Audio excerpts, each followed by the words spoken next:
айылда жашаган жакшы. Бардыгын оокаттарың кылып алсаң. Азыр бир экологически нечистый продукция болуп атат. Кыйын эле болуп атат. Ошон үчүн шаарда эми мына жаштарга жашаганга болот. Бирок көңүлдөгүдөй эмес да.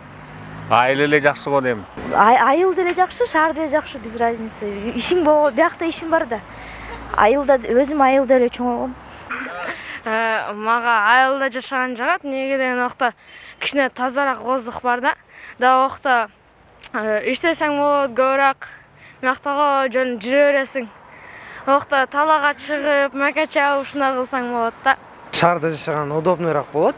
Мүмкүнчүлүк көп, эс алган жерлер көп болот. Эми көбүнчө жаштар азыр эмне үчүн шаарга келет? Жумуш жоктугунан келет. А так мен ойлойм, айылда жашоо мен үчүн азыр менин возрастымда туура келет. Мен айылга кетким келет. Шаар айыл разницасы жок, главный условиясы болсо жашай бер.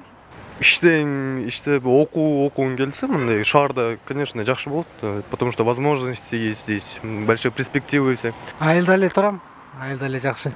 Биякта шаардын чети эле.